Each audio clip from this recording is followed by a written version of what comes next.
llamamiento a juicio, antecedentes judiciales, dos fiscales con quienes ninguna relación he tenido a lo largo de mi vida, ambos de larga carrera judicial, no encontraron mérito para acusarme, propusieron preclusión. Varios procuradores con quienes ninguna relación he tenido apoyaron esas solicitudes de preclusión. Una juez de la República dijo que el proceso tenía que empezar desde cero, porque la indagatoria de la Corte no es equivalente a la imputación de la Fiscalía.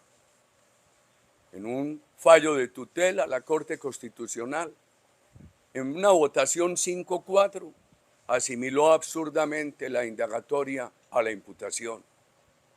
El magistrado ponente, Alejandro Linares, filtró la ponencia a un periodista amigo suyo.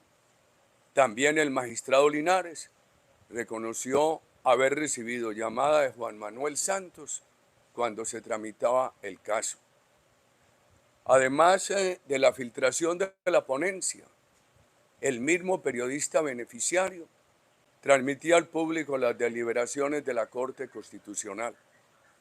Estas conductas, que violan ampliamente el reglamento de la Corte, le quitan toda la validez moral al fallo de tutela que debió ser anulado. Las diferencias entre la indagatoria y la imputación son muchas. En la indagatoria hay una serie de preguntas. En la imputación presentan los hechos relevantes y las normas jurídicas presuntamente violadas. Animadversión de algunos magistrados en mi contra. Los magistrados José Luis Barceló, Luis Antonio Hernández y Fernando Castro Caballero, al adelantar la investigación en contra de mi persona, negaron a mis abogados la existencia del proceso. Estos magistrados nunca me permitieron versión libre. Conocí el proceso cuando me llamaron a indagatoria.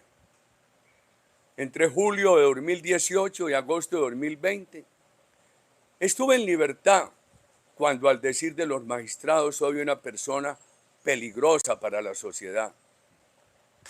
Entre el llamamiento a indagatoria y la indagatoria transcurrieron casi 15 meses, y entre la indagatoria y la medida de privación de la libertad hubo otros 10 meses. Consideraron que yo soy un peligro para la sociedad, pero me tuvieron en libertad todo ese tiempo. Los magistrados Barceló y Hernández, en clara violación a los principios éticos de la justicia, siendo el primero presidente de la Corte, agitaron ampliamente el caso contra mi persona en medios de comunicación. El magistrado Barceló se atrevió a llamar a un programa radial a decir a quienes allí intervenían que yo había renunciado al Senado para evadir la Corte porque ellos me tenían agarrado. Los magistrados Barceló y Hernández agitaron en un programa de televisión de la mayor audiencia el caso contra mi persona. El magistrado Castro Caballero, al terminar su periodo en la Corte, asumió el poder de unas personas que me conocen. Estas personas le dijeron que tenían buen concepto mío, que porque este proceso contra mí, con ligereza contestó que porque yo tenía varios teléfonos. No he tenido sino uno. Los 3 magistrados que adelantaron el proceso contra mí participaron en la elección de los magistrados que me pusieron preso. Hoy, el magistrado Barceló, el ex magistrado Barceló, ante los mismos magistrados que contribuyó a elegir, los que me pusieron preso, según informes de medios de comunicación, defiende políticos. El ejercicio profesional del doctor Barceló como abogado litigante es buscar ante los magistrados que ayudó a elegir la condena de políticos como mi persona y la absolución de otros. En el medio de abogados y la justicia se conoce la animadversión del magistrado Luis Hernández contra mi persona. El magistrado Hernández acaba de terminar su periodo en la Corte y fue promotor de la elección de la nueva fiscal, que se eligió también con el voto del magistrado Hernández. Además, el nuevo fiscal coordinador de fiscales ante la Corte actuaba como magistrado auxiliar del magistrado Luis Hernández. La nueva fiscal general de la Nación, además, ha trabajado muy cercana al ministro de Defensa. Fue su segunda en la misión de Guatemala, que yo critiqué bastante. No obstante mi prudencia, que ha llegado hasta el punto de no mencionar al ministro de Defensa en este tiempo del gobierno Petro, para nadie es un secreto la animadversión del señor ministro contra mi familia y para conmigo. Además de las causales taxativas de impedimentos, también hay causales éticas en las circunstancias políticas de Colombia. El magistrado ponente de mi encarcelamiento, César Reyes, trabajó con el gobierno Santos en el proceso de La Habana, del cual yo fui uno de los más visibles opositores. El día de la indagatoria se jactaba haciendo entrar periodistas a la corte, incluso fotógrafos a la sala donde sucedía la diligencia. El magistrado César Reyes fue compañero de trabajo de la esposa de mi acusador, el senador Cepeda. El magistrado César Reyes fue muy activo para aceptar la recusación contra una magistrada que había sido integrante del ejército, pero nunca tuvo la decencia de revelar sus impedimentos políticos, que claramente son impedimentos éticos.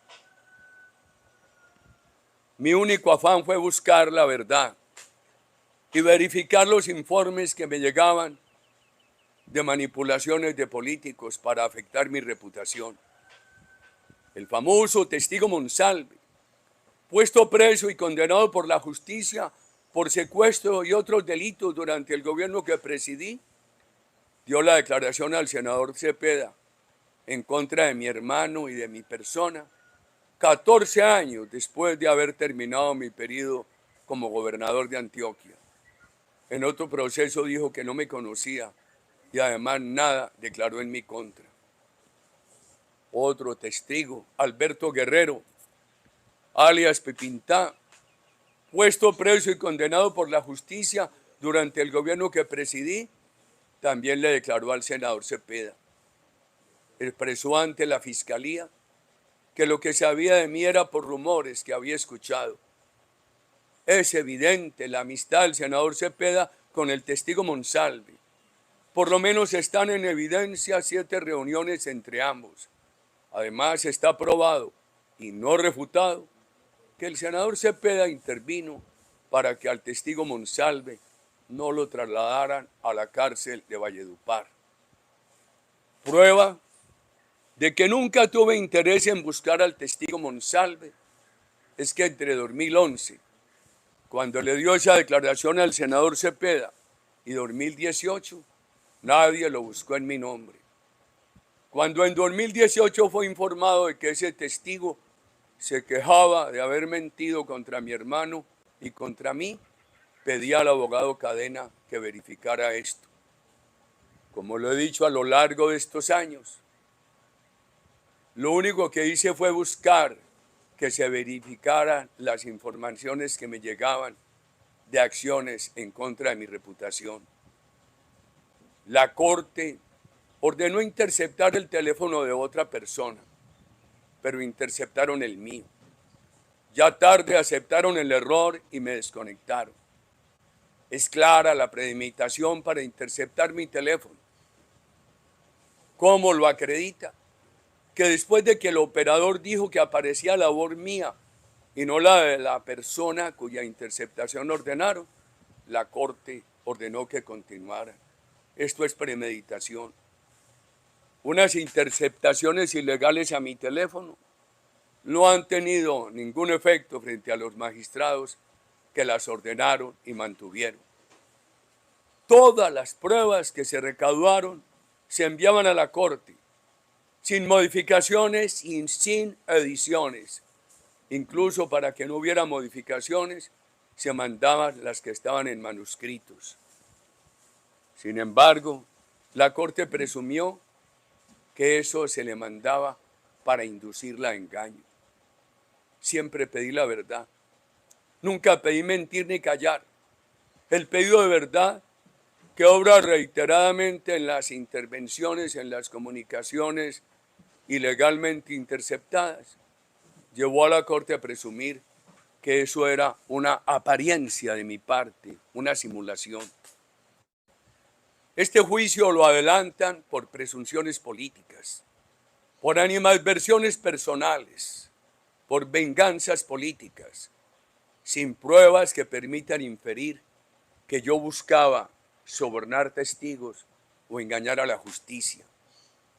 Jamás se me ocurrió llamar al magistrado Álvaro Hernán Prada, entonces representante a la Cámara, para que me ayudara en este caso. A él lo abordaron en Neiva con una razón del testigo Monsalve. Inclusive en esta etapa, en la actual etapa, mi defensa presentó sábanas de llamadas telefónicas que indican que tampoco de mi oficina del Senado lo habrían llamado. Jamás he involucrado personas a delinquir, menos a personas de la edad de mis hijos. No conozco a Juan Carlos Sierra, el Tuzo. Lo extradité. Las visitas de Cepeda y Piedad Córdoba a cárcel de Estados Unidos son hechos que han tenido notoriedad. Además, con otros paramilitares que han estado recibiendo esas visitas como Mancuso. También han tenido notoriedad que le preguntaron a los paramilitares extraditados por presuntas relaciones mías con el paramilitarismo. Además, ofrecieron beneficios. ¿Qué diferencia en el tratamiento? A mis acusadores les permiten de todo y a mí me acusan sin pruebas por soborno de testigos y engaño a la justicia. Ha quedado claro en este proceso el origen de las menciones que han hecho personas sobre el exfiscal Montealegre, cuya rabia política contra mi persona y mi familia también es notoria. Esta manipulación en contra de mi persona da señales de hacer parte de la motivación para un acuerdo de paz total o para una ley de punto final. Entonces que le perdonen a los delincuentes, como lo hicieron con la FARC, y lo justifiquen con la ficción de perdonar a quienes no hemos delinquido. Con todo esto coincide la traída de Mancuso, a quien yo extradité. Ha sido tanta la manipulación en mi contra que el señor Mancuso no quiso declarar en mi caso, sacando disculpas inaceptables. Tampoco declaró Monsalve ni la supuesta víctima de Yanira.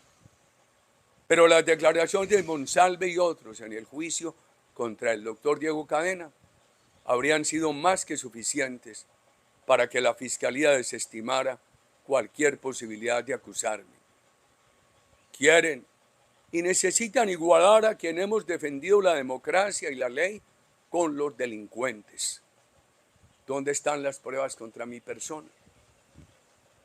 No tienen pruebas para desmentir que el doctor Andrés Arias me dijo en un juzgado de Estados Unidos que en la cárcel donde él se encontraba, personas extraditadas por mi gobierno afirmaban que el caso contra mi hermano era una venganza por la extradición.